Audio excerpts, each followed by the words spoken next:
All right. Welcome back, listeners. Last week, we learned about Kelly's trip to Korea, and this week, we're answering all of your questions. I'm your guest, Josh. This is Arts and Crimes. But first, A word from our sponsor, Blue Coal. It's been a while. Have you found yourself this winter with a case of the chills, a touch of the raspberries, a little bit of the bubonic plague? Get yourself Blue Coal, the only coal that's dyed blue at the factory, so you know it's tasty. Have a bite. Have a spoonful or a whole shovelful in your mouth. Blue Coal. It'll absorb the ickiness on your insides. The melancholy. And I'll bring it out your bottom place. Blue Coal. Sold wherever Blue Coal is sold. Okay.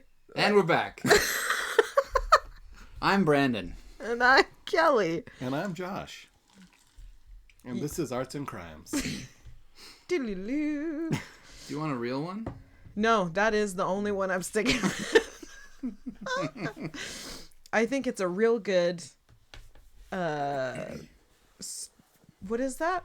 Segue? Temperature gauge of Oh. what the rest of this episode it's is going to gonna be be like. Oh, man. It's just going to be Blue Coal ad reads. Blue For Coal, 90 yeah. minutes. Every 1 minute we'll interrupt ourselves. But first, a word from our sponsor. Blue Coal. Okay. But Josh was correct. This is all listener questions getting answered this whole time. And we're really excited because we've got some good ones. Some bad ones. Just kidding. Okay. We need like a tally to see how many are art related, how many are crime related, and how many are neither related. If it's as loose a tally as our actual episodes, we could make them all fit in both. Yeah. True. Yeah, our week check. Let's do that. All right. Josh, Yes. I know you have one. Oh, dang. What do I have? You told us before we started recording. Is this the did. same situation, like, where you were like, do you have anything to say, Brandon? And No, I have no agenda other than Josh literally said something before we started. What did I say? You were talking about Outer Worlds, and I was like, yeah, he has something. Oh, yes. I've been playing the video game Outer Worlds. The first one. I haven't even played the second one. And it's good. No, it was a busy week. We had board meetings. So that's fun. I report to the board of directors. So I go in there for a few minutes and talk about cybersecurity. And everyone is enthralled every time. It's real good. They should call it exciting meetings.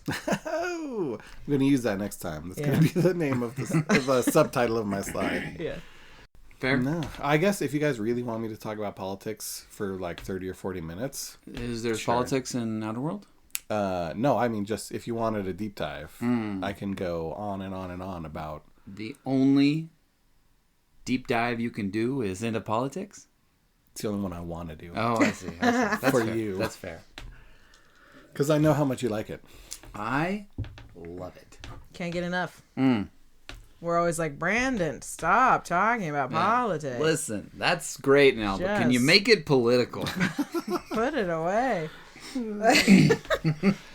Anyway, so you're up, Brandon. All right. I don't know. I was trying to think about my week check-in, what I could talk about, and I don't have anything exciting really. I was in the shower thinking about how I'm having an inner monologue about check-ins, and I wonder how many people have inner monologues. I do. Yeah, I think. I also have fake arguments or fake conversations with people just to test out the conversation. I was going to say, monologue seems pretty lonely. I Or have, dialogues, I guess. I have a whole chorus going in my head Okay, constantly. Yeah, that makes sense. A whole chorus. And they're all you? No, Okay, they're yeah. all versions of myself. Oh, dang. Anyway, That was a I dumb did. joke. Okay. Here's the only thing that I thought that was interesting that happened to me this week. Might be boring, but we're going to go with it. And you can always just say, oh, he has a shower monologue. It was more boring than shower monologue. Maybe. I don't know. Listen up. We'll find out. Here it comes. Listeners, comment below which one is more boring. Anyway, I don't know. Sometimes you have aha moments, and those are kind of meaningful or whatever. So that's why it's stuck in my head. And it was also kind of recent in the last 2 weeks. So I was having a conversation with my wife, and we were talking about conversations and like how it should be or whatever. And I've always had a pretty strong stance that interrupting is terribly rude. And Well, I'm going to stop you there, okay? I knew you would. I think interrupting is totally fine. I know that's Josh's stance for sure. That's why the pod is a struggle for you. It sometimes. I never thought. I have just been offending you my whole life without realizing. Here's it. the thing. I don't take offense terribly easily. So mainly I've just been thinking you've been rude my whole life. But I haven't been offended. You know what? I am pretty rude. So I'm fine with this. No, but I hate being interrupted. I hate interrupting people. And so a lot of times when I'm in a conversation with an interrupter, they just talk. This is so hard for me right now. Continue, please. Anyway, you know when Kermit is like trying to lift a heavy weight and his whole face like black holes into his mouth? That's Josh right That's now. what's happening right now to me. Anyway, please continue. So my wife is an interrupter by nature. And so this creates a little friction sometimes, so we were talking about it. And look, if you need to come in here and say something, Josh, I don't want your face to black hole. It's okay. You're doing great. He's and used I'm enjoying it. So she was talking about like not understanding my stance because like it's not a conversation. If one person talks and then they stop and then the other person talks and then they stop and this goes back and forth, I'm like, yeah, that's a conversation. And she's like, that doesn't feel like a conversation to me. It's not like so for her it's not like there's not enough interaction. It's not organic enough. There's not this back and forth or whatever. There's like these clear divides. And she's talking about how most of the like pretty much everybody that she has conversations with besides me is down with the like sickness. Wow. Mm-hmm. And so I don't know, just in this conversation I got to thinking and listening to her talk and thinking about it. Like Kelly's a great example, I think, of someone who can go and she can use both. Yes, I was like, You weren't gonna say it. I was going there, and then I was like, nah. let's say this in a different way. We got what you were trying to say. Mm-hmm. Okay. Conversationally, Kelly is very adaptable. Yes. Right?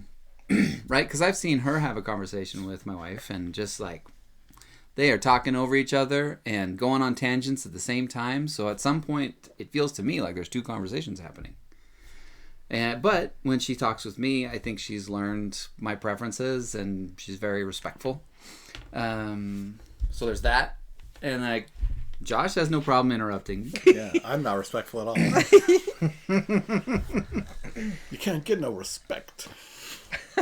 So I had this moment because my whole life I've just known that I was a very respectful and etiquette-driven conversationalist, and that while not everyone else is that way, it's just because everyone else is wrong. And I had this moment where I was like, what if I'm not right? Hear me out, Josh. What if my way isn't the best way? And that was a very interesting thought. And so I've just been rolling that around in my head now ever since that conversation. Because that's another thing that I do is I'll take these little chunks of thoughts and be like, that deserves more attention. And it'll just pop up as I'm having my internal monologues. Now you gotta keep both sections. Yep. Yeah, they're connected. So the latest nugget that's rolling around in my head is, if my way of conversing is not the best, how do I adapt? Maybe it doesn't have to be your way, or the highway. I got what you're going for. Thank you. Mr. Biscuits. Yes. Wonderful music. Wise words. From Fred Durst. Yeah, but genuinely, Mr. Biscuit. If you're nasty. yeah. But genuinely, like maybe maybe both are good. Here's my question: is how like I am constantly. I don't keep a journal because when I did keep a journal, I would go look at what I'd written and I would go, "What an idiot!" and I would throw it in the garbage. I constantly am like realizing how wrong I am all the time and trying to change who I am as a person. Right? Yeah, I think I'm more in that zone. Yeah. But Brandon, it seems like you're more like happy I'm with right. yourself. Yeah. What? Okay. I don't know. I'm curious. I guess because I don't focus on the wrong part, but that I've made a discovery, and so it's not as harsh. Like I suppose if I wanted to focus on the fact that for the last X number of years, I've been maybe putting effort into something that I shouldn't have, that would be disappointing. Do you usually think you're right? I guess I think that I'm constantly, I believe that I'm doing the best that I can with what I have currently. So I might not be right, but I am being as right as I can be, right? And when I get a new little nugget to think about or a new little thing that I was like, okay, I want to incorporate that into me. It's not that I was doing wrong or bad before. It's that I'm going to incorporate this and be better. You just didn't know. I didn't know. Yeah, right? This is actually really good. I feel like this is good behavior. Thank you. Yeah. If we could all only be a little more like Brandon. Yeah. I'm going to take this nugget. Oh no. Now I'm going to think I'm more right. Nah, so I think often the way that it feels when I hit these kind of things is similar to how I felt this last week. Is, you know, I've been hitting my head against this issue for years and years, and this new thought and this new perspective is almost freeing because maybe I don't or shouldn't be hitting my head against this anymore. Mm-hmm. Change my perspective and just be happier without having to change the world and everybody else and the way that they communicate with me. Mm-hmm. So by and large, it's better. It's so good when I have these moments. Nice. I feel like I'm more like that as I've gotten older, but when I was younger, I definitely was like, "You're so stupid, Josh. Why could you think such stupid things?" But like, yeah, I feel like you do your best given the information you have, the knowledge you have, the perspective you have. So like, it doesn't do any good to berate yourself for not knowing something.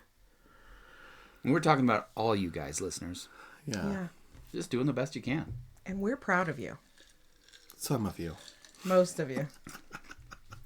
I had a student yesterday that came up with his artwork, and he was like, "Is this looking good?" I was like, "Yeah, it's way better than it was a few minutes ago." And he's like, "It still looks terrible." And I was like, "Yeah, it's not going to look good till it looks good. You got to be okay with it not looking good for a little bit.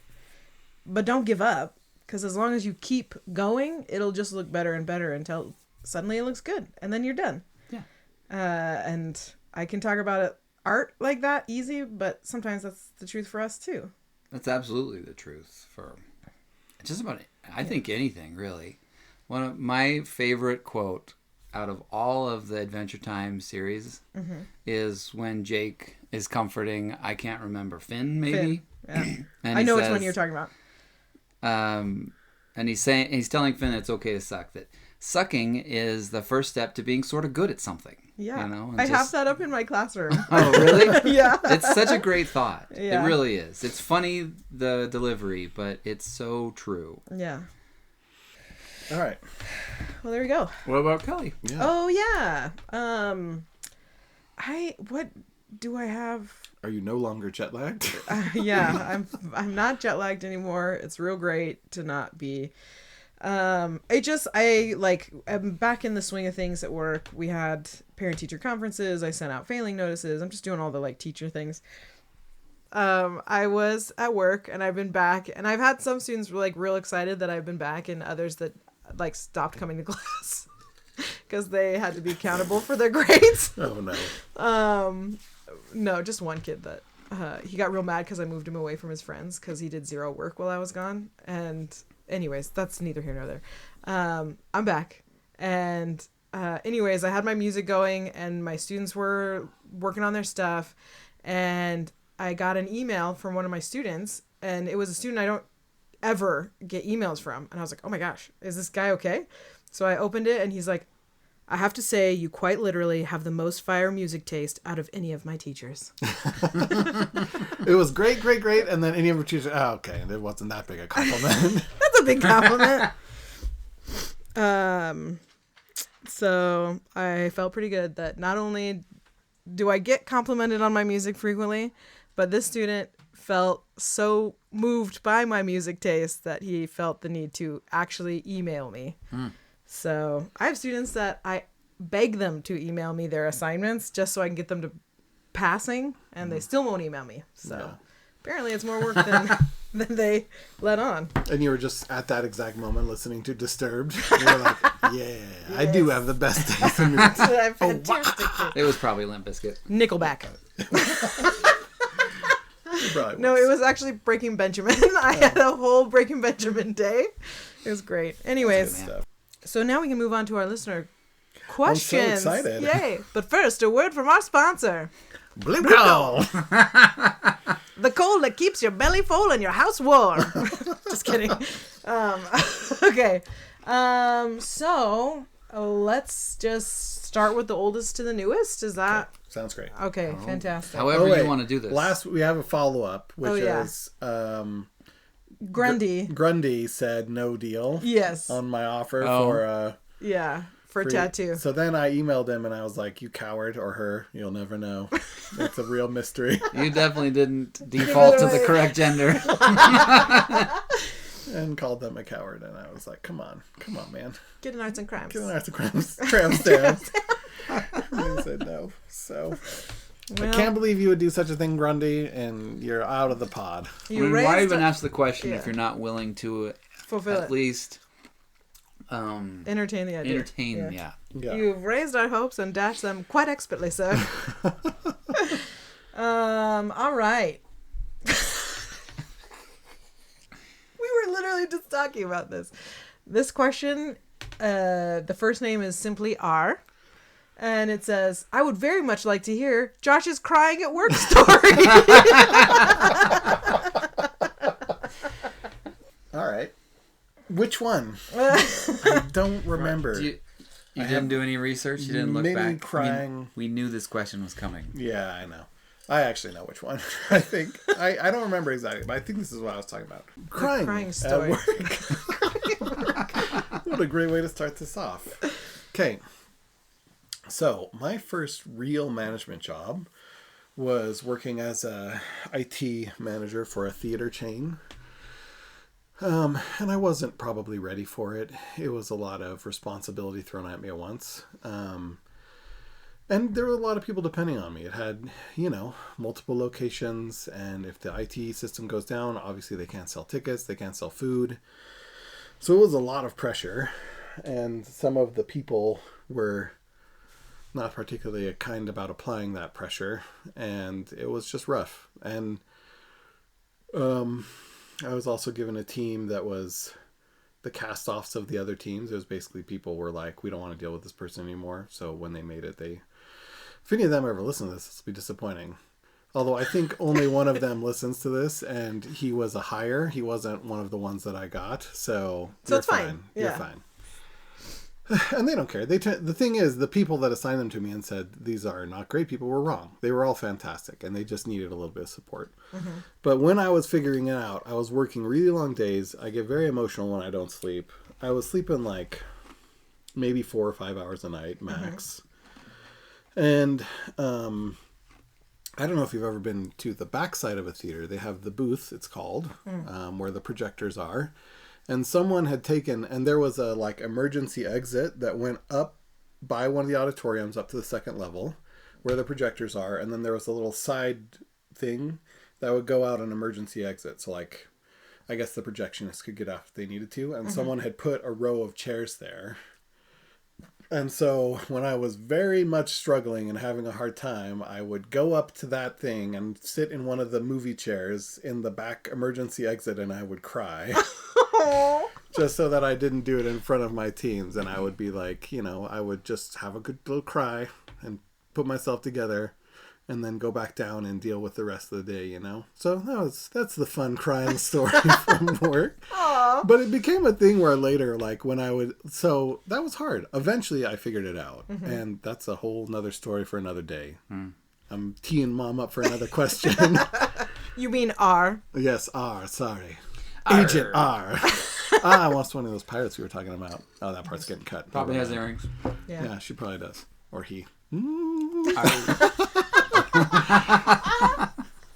You're really good at this. Yeah. Anyway, but later when I had gotten over this and I was like, it's fine. I would take people like new employees or whatever on tours, and I would be like, and this is where I come when I need a good cry. And they're like, haha. I'm like, no, but seriously, it's a great place to cry. It's a great place to cry. No one will bother you. That's fantastic. Anyway, I still go back there sometimes just to make sure. Just make sure it's I still don't there. really cry there anymore. Now I have an office. I just cry in my office if I need to. Oh, that's fantastic. Yeah. Sometimes at work, I want to cry, but there isn't a safe place from students except for maybe the bathroom, like the faculty bathroom locks. But there's only one upstairs, so you can't monopolize And there's it. a line to cry in it. Yeah, All the other basically. teachers. So there's lots of times where I go, if you make it to your car, you can buy yourself a Red Bull and cry. And that's how I make it. Excellent.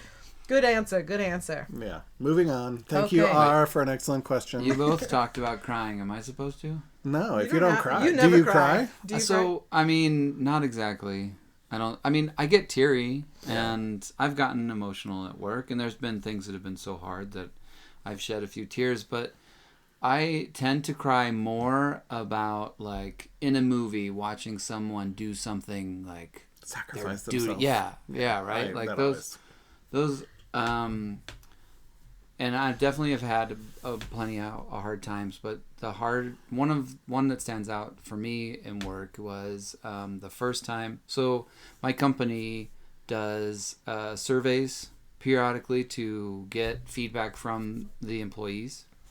And so I'd been a supervisor for a while, and I don't know, like, I already had a few years under my belt or whatever, but I think that I'd invested in a lot. I had a pretty small department, and I felt, pretty close to them and how we were doing, and I was way off. I totally.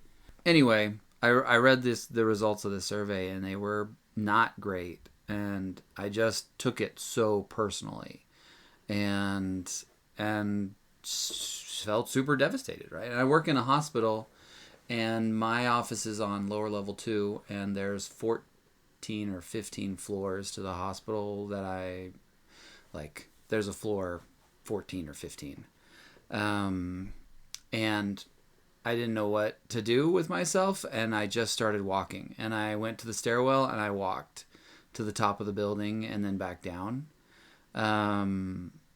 And so, I mean, remove level 13. It doesn't exist. So it was like 16 floors or something like that. Mm-hmm. And I probably halfway down, I felt in better control of myself. And I went back to my day or whatever. But I couldn't walk right for a few days after that. Turns out not walking stairs a ton. Like, I'd walk like 2 or 3 flights a day, maybe. And going straight to 16 floors, not a good idea. So, yeah. I have a good crying story. This one's just funny. Because, again, I get really emotional when I don't sleep. Mm-hmm. So we had a major outage that was not our fault. But we had to deal with it. And, like, everything was down. Mm-hmm. And so we found out about it. at 10:30 at night. Oh no. Or 11, somewhere around there. And like I went to, so I wasn't in charge of the theaters anymore. This was pretty recently, but I went to one of the theaters because it's a good place to like be on the corporate network and check everything out and see what's happening. And because I'm in charge of cybersecurity, I was worried that we were getting hacked or something. Right? Yeah. The symptoms were pretty similar. So anyway, I went there and I figured it out, and then like we coordinated, and the team all like got on the phone and coordinated, and everyone from my team got on. And they were all like working together, and we like planned, and we were like, all right, these people will take the first shift, and these people need to go home and rest and all this stuff, right? And so I worked essentially through the night, and then that morning I went back to the same theater that I'd been at just to check, and everything was going good. So I called my boss, and I was like, everybody's working so hard, and I'm so proud of them. They're just all the best. They did this so great. That's so precious. And I was like sobbing in the car, being like, oh, they did such good work. Anyway, it was pretty funny. It's fantastic. All right, so I love that. Here's the second question, listed as from Mom.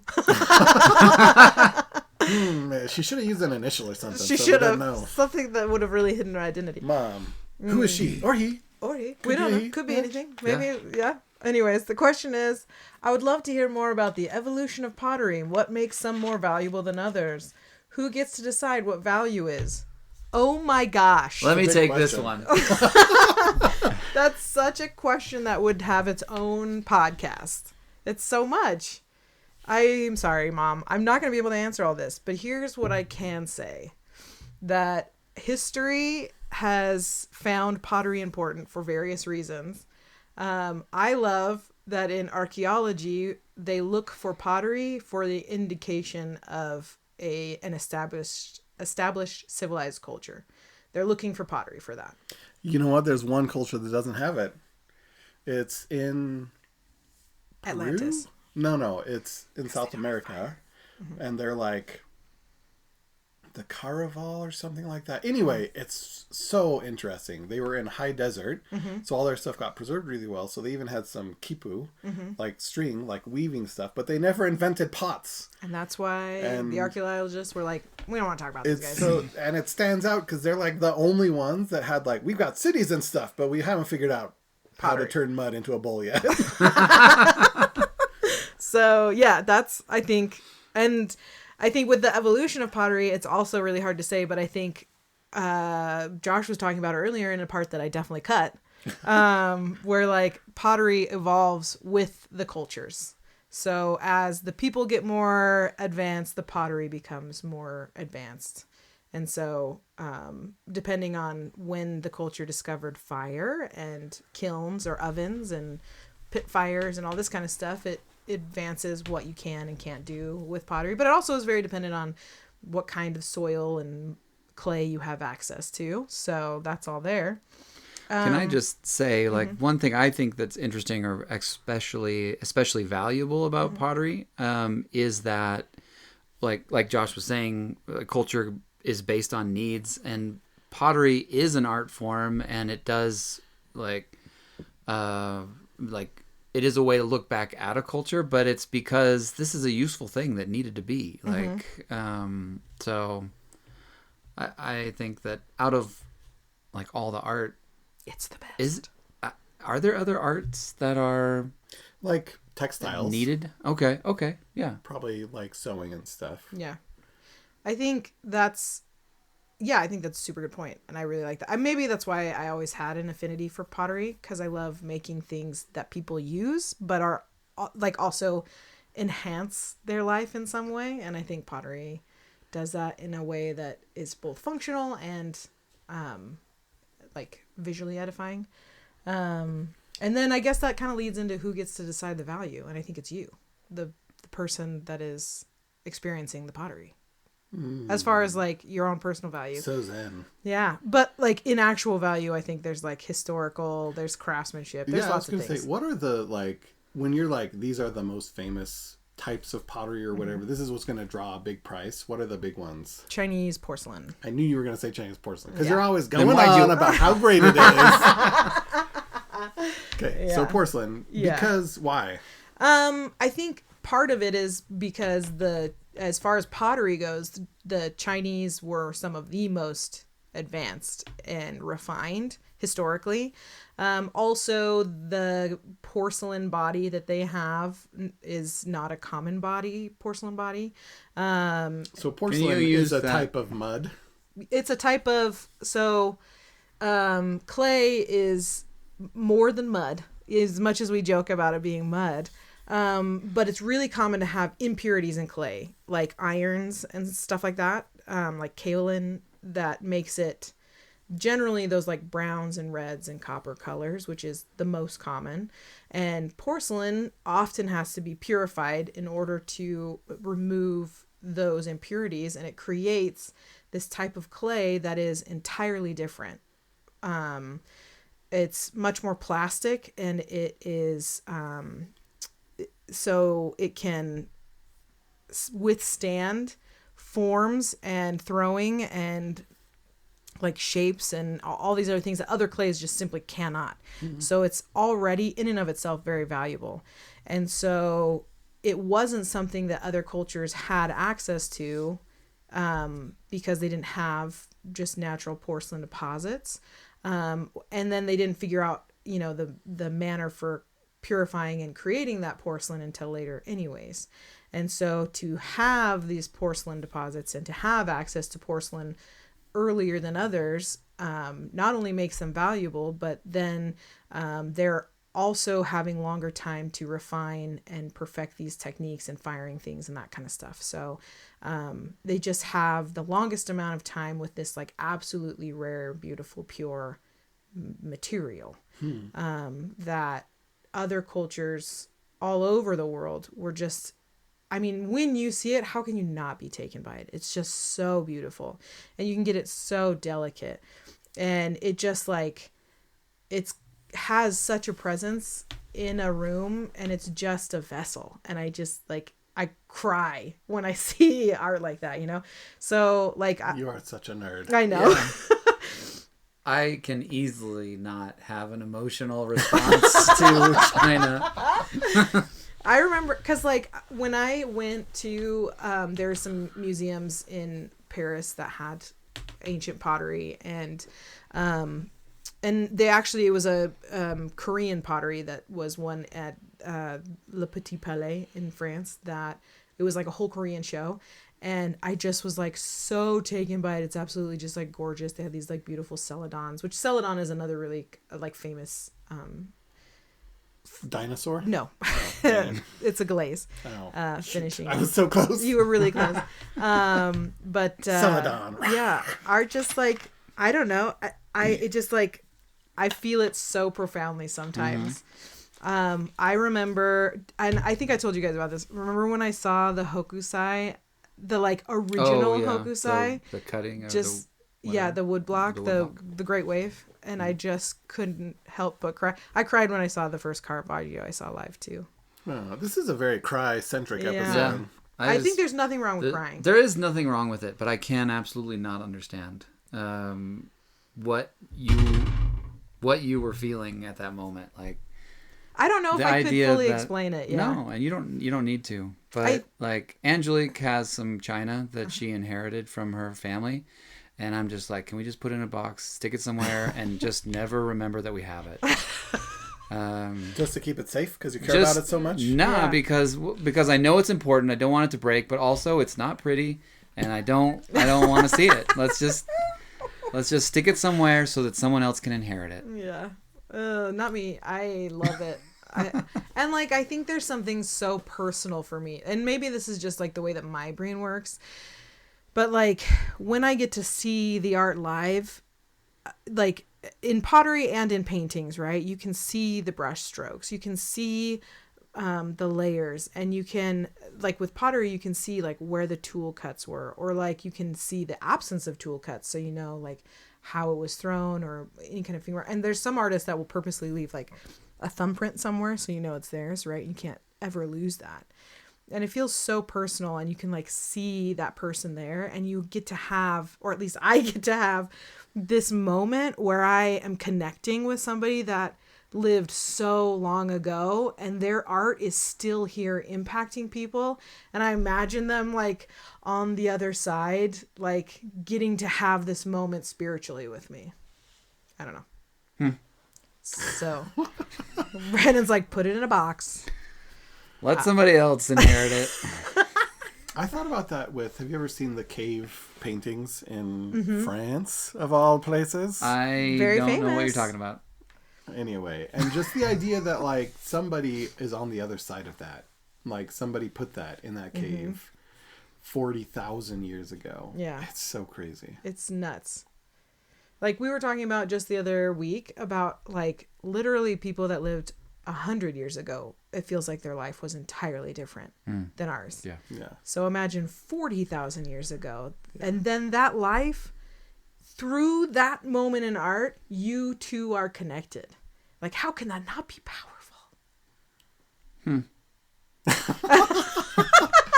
We're going to have, like, one of those, you know, hidden camera shows where we bring Brandon into a cave with cave art. Yeah. And he's like, oh, yeah, I guess it's okay. And then we're like, well, guess what? The guy that made it's here.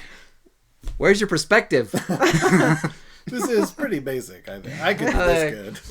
I've seen similar art on my kids' papers. Yeah. You did a great job answering that question. Even Thanks. though I just want to talk about porcelain for 20 minutes. Yeah, sorry. We could do A whole episode a on whole porcelain. podcast about anyways, moving on. This next one is from Nike. Oh, dang. She didn't want to remain anonymous. Apparently Well, not. she didn't tell me to say she didn't tell me she wanted to. She There put her name. isn't somewhere like that prompts you, do you want to be anonymous or not? Well, so you have to put It it. says if in you the want to text. remain anonymous, write in the text. Oh, okay. We My could bad, my record bad. too. I could be like, this person maybe wants to stay Nah, anonymous. she didn't. She doesn't. Yeah. Okay. So Nike asked, what has been your favorite story so far From what? from the pod? From today's episode. From existence? I would Wait, assume from the I pod. have a favorite story. From one of my least favorite episodes.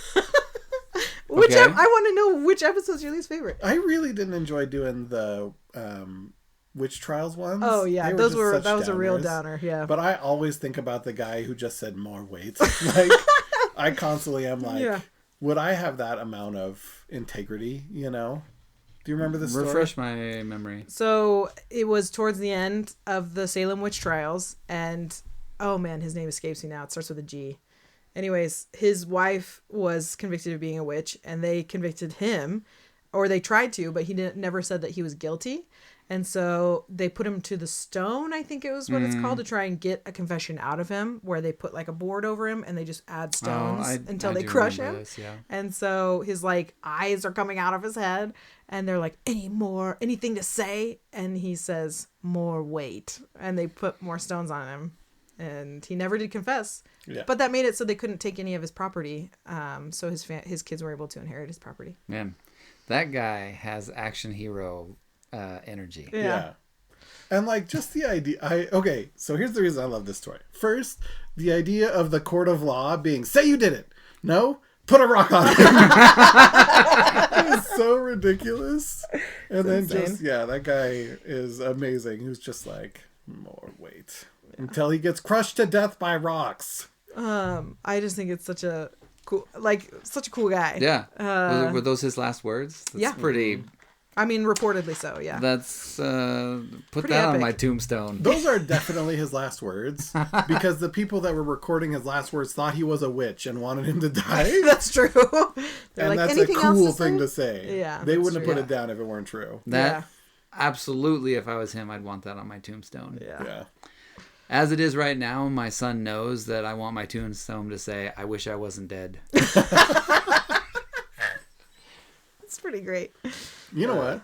That is good. That's an inspiring message. And some like suicidal kid is going to be walking through the graveyard and look at that and you're going to turn him around. Yeah. Yeah. So My he's in a final dark place act. and you'll Yeah. save him. Anyway, So what's Your your turn. favorite story? I don't know. He's like, I can't even remember all doing. the pods were a blur. Yeah. Like my favorite story episode that from an episode, yeah. or the favorite episode? Favorite story from an episode, favorite moment from an episode. Favorite anecdote, Alright. favorite joke, anything that you liked ever. Okay. Well, yeah, what with comes to this your whole mind? process. I think Yeah. maybe my favorite episode was the Van Gogh episode, because it gave me a little bit better of an appreciation for Van Gogh.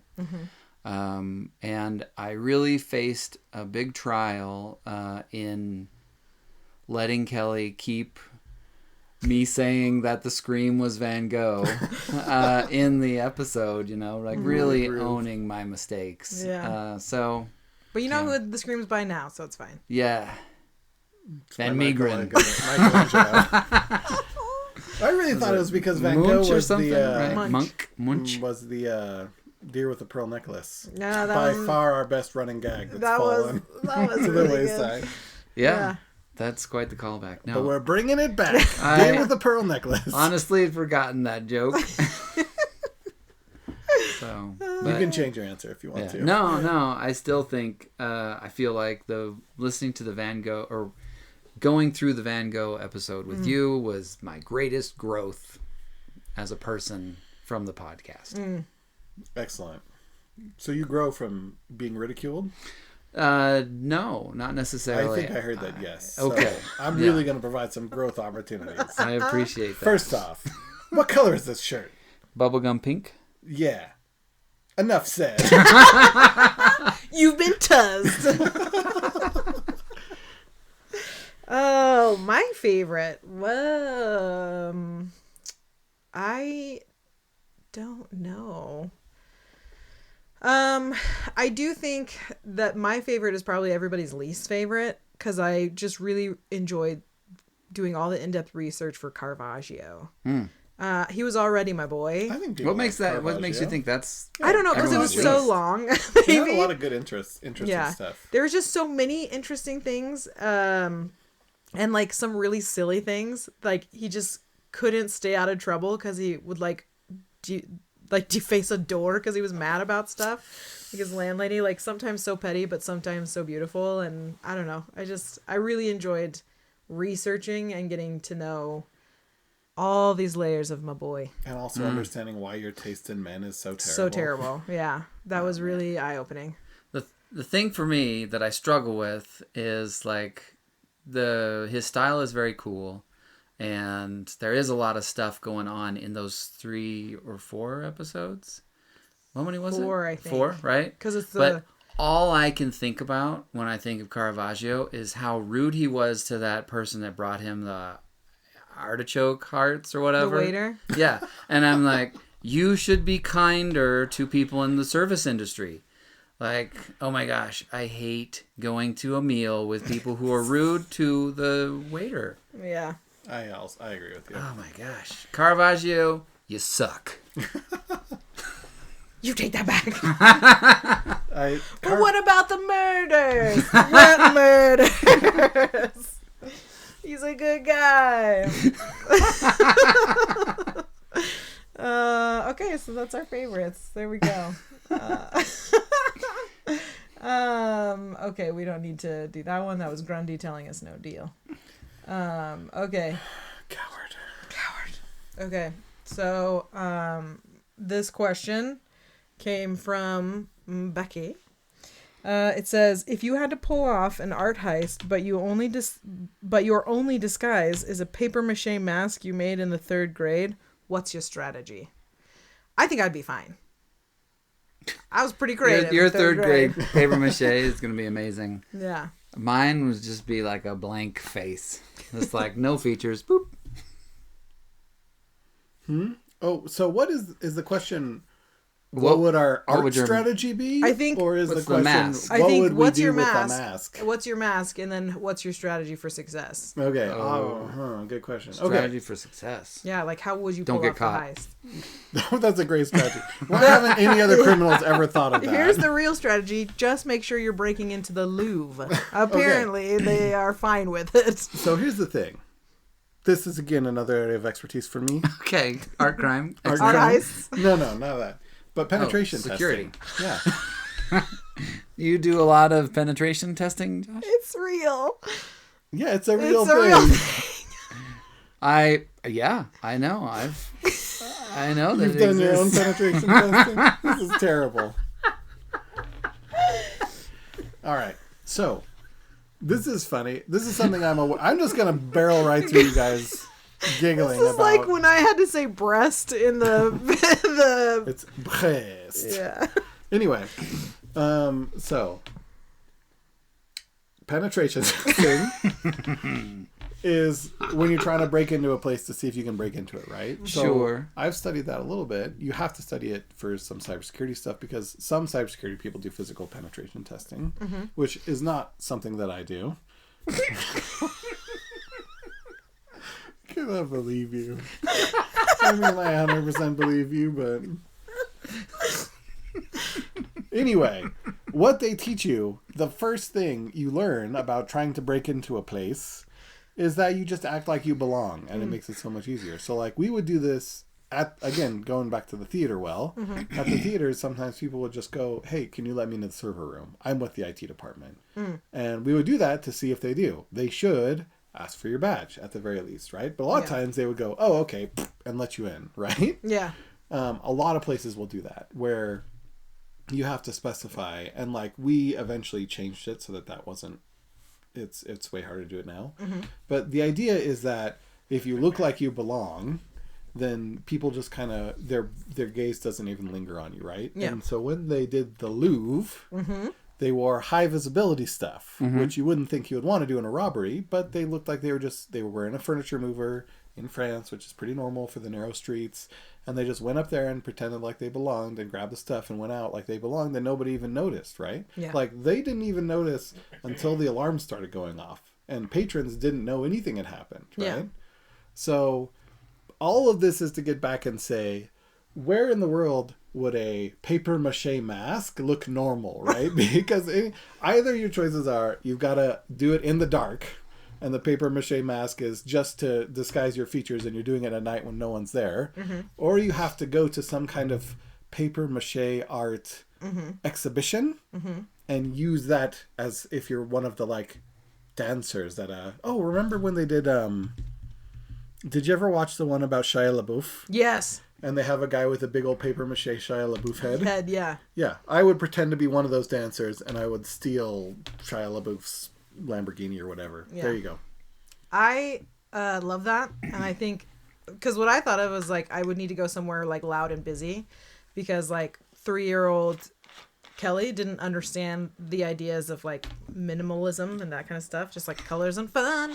And so I was like, I'd have to go steal something at like Carnival or something, Oh, good and then one. I would fit in. And the fact that my mask is crap doesn't matter because most people are drunk anyways. So I'd go to Carnival with my cool mask and I'd steal the crown or something. Good answer. Yeah. I still probably would just make the featureless paper mache mask and get caught. No, But- you had the genius strategy of don't get caught. Oh, yeah. Don't abandon that. You're right. I should stick with that one. But I can and do totally support the look like you're supposed to be there and nobody questions it attitude. Now that I'm a scooter guy, Yeah. I went to go pick up some prescriptions for my family, and I had not yet purchased a lock for the scooter, and I was just really nervous about leaving it outside. And I was like, well, let's just see what they do. And I just walked it in, and nobody said anything. I was like, cool. And I just walked it back to the pharmacy and just kicked the kickstand down and just stood there, and like nobody batted an eye. And I just acted like it was normal or whatever. And like, there's been getting on the train with my scooter the first time, I was kind of nervous. Like, what's going to happen? Who's going to what are you doing with that scooter on here? Mm-hmm. You know, I'm like, no, if you just act like you're supposed to be there, most people are just like, I'm not going to get involved. Yeah. Maybe that's really just because people love scooters. Yeah. Every time they see one, they get a little shot of dopamine. Yeah, they're real excited. It's like a puppy. Yeah. It's like a puppy of a car. Yeah. Car puppy. So really, your robbery strategy should just be bring a scooter. Yeah. Scooter into the vault, load it up with diamonds, scooter right out. Yeah. No one will bat an eye. Get a clown car. Yeah. Just make it fun. Just making it fun for everybody. Yeah, there you go. You could go in with like a box of puppies and literally just like Indiana Jones style switch. And people would be like, a box of puppies. It's so much better than the diamonds. Okay, nailed it. Perfect. We're amazing at answering questions. Okay, this How one. many more questions are there? 2. Oh, okay. Oh, We're making good time. Yeah. good thing we went on all those tangents on our own. Yeah. Okay, this one would like to remain anonymous. Oh. So I think Josh should come up with the name for it. All right. Franzabald. Franzabald. Franzabald would like to know. There's a couple, possibly. So we're just gonna do both. It's 1-2 punch. Soap, bar, or body wash, and then how many different types of soap are appropriate for a shower?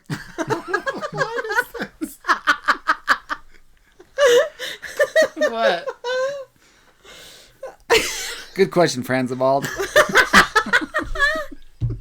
This is the type of deep questions we like to answer. Both are fine by me, soap bar or body wash. And here's what I think for how many different types of soap are appropriate. What makes you happy? Some soaps I have in there for when I'm having a bad day and I want to smell extra good. And others are like exfoliating. And then the rest are like my regular. So, Interesting. yeah. So here's the journey of my soap usage. Okay. Oh, it's Dr. Bronner's. That's the name of it. You guys heard of Dr. Bronner's? I think No. I have. So they have big old tubs of this liquid, and it's 100% written, like covered in writing, because the guy that Dr. Bronner that made it was a very specific, like philosophical belief. And he was like, I'm going to make soap, and then I'm going to cover my soap in all of my philosophy, and everyone will read it in the shower, and they'll be converted to my way of thinking. It was a genius idea. I only know this because you told me about it before. It has not worked on me. Anyway, but so the reason I started with Dr. Bronner's is because we have super hard water, and it's a specific type of soap, I don't remember how it's made, that's supposed to work better with hard water. So we started using it when we moved into this house, and then they now do bar soap made of the same weird stuff. So I went from weird body wash, like it's very liquidy, it's not like a gel, so you're supposed to mix it with other stuff and dilute it a little bit. And they're also like, you can use it for anything. Wash your floors, wash your teeth, brush your teeth in it, do everything you want to do. And I was like, I'm just washing my body in this. Anyway, and now I'm at a bar soap of Dr. Bronner's. But I like Dr. Bronner's a lot, so I do recommend it. Just don't give in to their insidious philosophy about people being nice to each other or whatever. Oh man. Well, I've gone back and forth on the debate about bar or body wash a number of times in my life. It wasn't because I think growing up we had bar soap. Yeah. I didn't even know I don't know if body wash was invented before I found out about it or what. It definitely was. Okay. So I remember like Hold on. When was the invention of body wash? We're going to find this out. Okay, while you look that up, I was in France at the time, so it was 2001, something like that. Mm-hmm. And like one of the people I was living with had body wash, and I was like, "What's this all about?" and they claimed that it was better for you because it's liquidy and wouldn't like clog your pores or something. And I was like, that seems like maybe it makes sense. So I sort of converted to body wash. And then later, I don't know, 10 or 15 years ago, I was like, man, look at the cost savings on bar soap. It's so much cheaper than body wash. And what's making body wash? Just like extra water in there. This is a total racket. So I think that body wash is luxuriant. But bar soap is so much more economical. So I'm a bar soap boy. Soap. Okay. Here's the history of body wash. Okay, I'm ready. It was originally patented in, just liquid soap was patented in 1865. Okay. So a little bit before you. However, However, this was just the idea of liquid soap. It wasn't really like body wash that we would consider like a gel yet. Mm-hmm. And what's funny is it didn't start to get popular until 1898 because a company started making some. Specifically, they adjusted the formula to be less harsh and more skin suitable. is hilarious. It wasn't skin suitable. Yeah, one guy patented it and was like, I invented this great soap. You're going to feel terrible. Just rub it on your whole body. Anyway. It was the Victorian era. So that was liquid hand soap, which became popular in 1898 is when it started. And then through the 50s and 60s, it became more popular. Shower gel wasn't really a thing until the 90s. Yeah, not really that far off. Good job. Anyway, I think soap is an interesting topic. Like,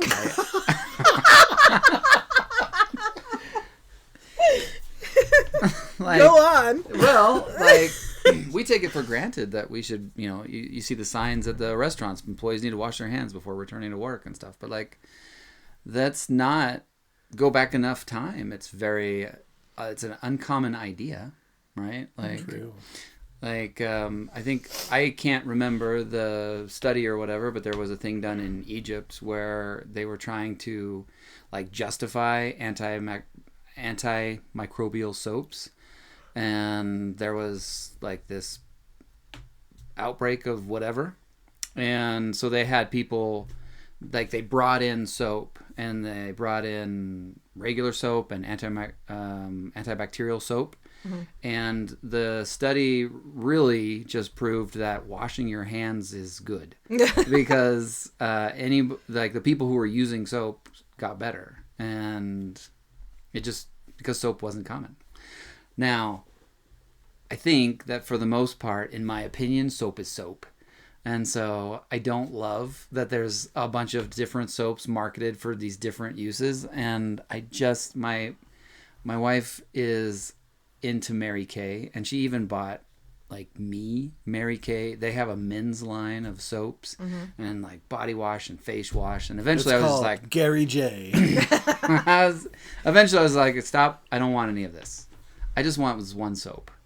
For everything. Yeah. I just, well, what? Then I've got the one soap for you. Use it on your teeth. Use it on your toilet. It really is perfect in and goes so much with my philosophy and culture. But yeah, like, who's to say that these soaps are even doing what the beauty industry claims? Yeah. They can just put whatever they want. I just want some soap. I want my skin to feel soapy, and then rinse it off and have it feel clean. Okay. Time for the next history lesson about soap. Okay. Dr. Ignaz Semmelweis, I love that name, who was a Hungarian physician. Here's the hilarious thing. So, he is commonly called the savior of mothers. And the reason is, before Dr. Semmelweis, it was very common for doctors to not wash their hands when women were giving birth. And they would also, another thing doctors did. Did they wash their hands for other procedures? Just not this one? They're like, it's already gross. I don't think they washed their hands. They didn't wash their hands at all. Okay. But they were like, it's fine. It's not a big deal. And in this hospital, which was a teaching hospital, they had cadavers. Mm-hmm. So it was not uncommon for a doctor to be in the middle of a cadaver's guts, poking around with their bare hands. And then someone to go, hey, a baby's coming. And they go, okay. And like flick the gunk off, but just go straight to the baby and be bringing their hands out. Oh. And the doctor, Semmelweis, his amazing idea was we should probably, after we take our hands out of the dead body, clean them in some way before we put them into the living body. And all the other doctors were like, you're crazy. You're insane. They literally did. They were like, we don't want to do this. It'll take too long. Like, we're doctors too. We know what we're doing. We're not going to wash our hands. And he had to make a big stink about it. And eventually he did. And eventually, again, the savior of mothers, the maternal mortality just plummeted just from washing hands. It's so wild. Yeah. It doesn't have to be an amazing soap. It just needs to be soap. We've learned some really valuable things. Man, what a guy. His findings earned widespread acceptance only years after his death, when Pasteur confirmed the germ theory of disease. Does he have a Nobel Prize? We should campaign for him. Yeah, he should. Let's get to our Who final. was it that asked about the soap? I don't know. Listen, you said Franzabald? Franzabald, a genius, a towering intellect. Thank you for your enticing question about soap. Sounds like maybe you posted this question. I did And it's not. okay, Josh. I You would can admit never post a question to my own podcast. That just seems so weird. All right, now to our last question. This is from Dejani. If you could hire any historical artist as your getaway driver, who would you choose and why? I have one that from the pod that pops to me immediately. I do too. All right, who you got? Caravaggio. He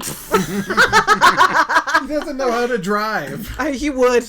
You know him. He's a thrill seeker. He would immediately know how to drive as soon as he was in this century where cars were, and he would be good at it. He's good. He's fine with crime too. He'd be my ride or die. I'd be like, we're gonna go do this thing. It's criminal. And he's like, shut up.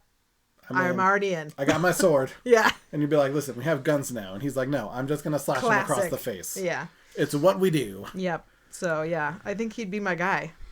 Because I already know that he'd be in at the very least. Me next. Yeah, you go Oh, next. okay, If you've okay, got okay. yours. Sure. Yeah. I mean, Caravaggio was going to be my choice as well because I think he's arrogant prick. And so I could just be like, Brandon! you probably won't be a good getaway driver. We'll get somebody else. It'll You're be gonna okay. reverse psychology. Yeah, and he'll be like, no, I am going to do this. However he talks. I don't know. Not like that.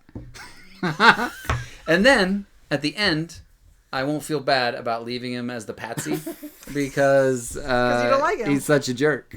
He's not a jerk. So, and he won't understand what's going on well enough to protect himself from You and I are incrimination. assuming two very different things. Oh, man. My assumption I think is- he's very easy to manipulate and an idiot. Surprisingly, You're that's gonna- not Kelly's take. Yeah. Believe it or not. Listen, I hate to one-up you guys, but I'm going to choose someone who actually has a driver's license. Is it Well, that photograph yeah, guy who was that the photographer? Dejani Oh, talked about? Yeah. Ouija. Ouija, yeah. Ouija. That's a good one. Ouija knows how to drive. He's got everything he needs in his car at all times. That's true. And He already has a car. Yeah, he's got his own, he brings his own car. That's fantastic. It's got toothbrushes in it. Yeah. And he's good at, like, he would have to drive to the emergencies to see him. So we know he drives fast and recklessly. He looks like he belongs there. But he lived to a ripe old age-ish. So he's a safe driver. Do you think when Dejani posed this question, she knew that her episode was the best answer? I don't know. She was probably going, her answer is my answer, I would guess. Yes. Yeah, probably. That she thought about it. She'd be like, he'd be a great, well, who would they say would be a great one? Obviously the one that would be the best one. Who is Nefertiti. already a getaway driver. King Toot. King T. Yeah, that's Brennan changes his answer. I feel like that is a really good answer. But I made the assumption that Caravaggio would be in the same timeline that I'm in. And assuming that he would also I think that's fair. know how, like, he would still be him in his timeline. It's a good assumption. So, What about Otzi? Let's see. Ötzi? Otzi. Yeah. There's my... Again, not a great driver. what would Ötzi do if he was, like, suddenly transported into our time? Lose his mind. Right? He could live in the mountains.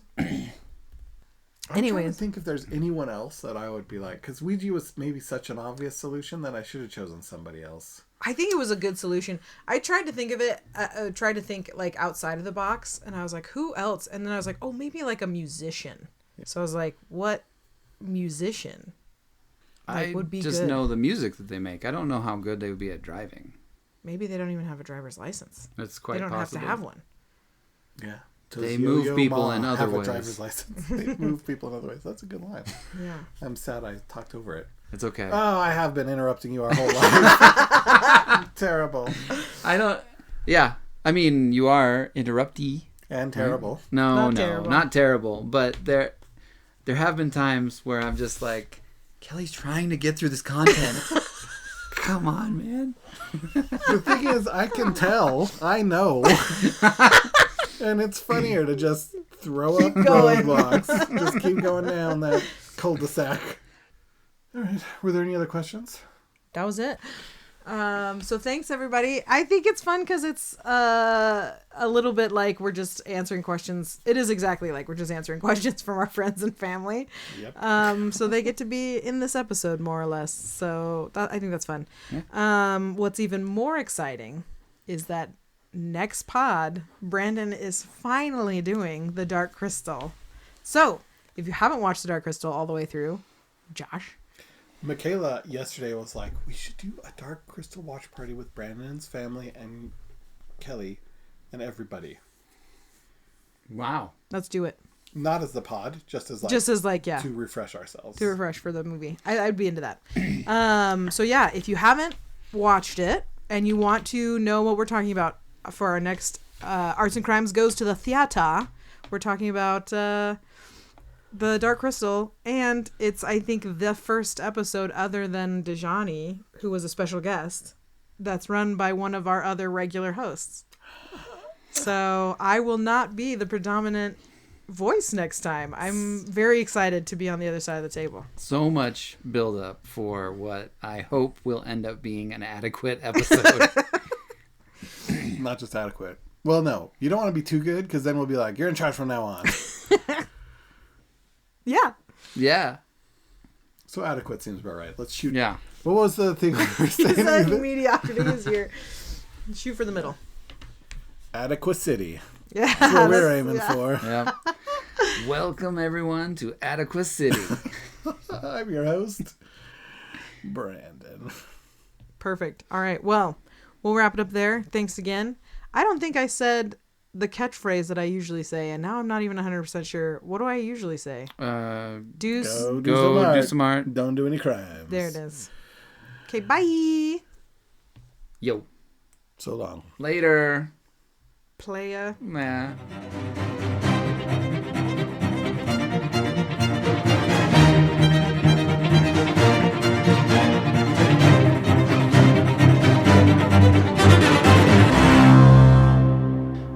It's probably a better way to be. So I wanna grow up to be like my little brother Josh. Aww. That's cute. You know what's funny? Too bad I have to cut all this.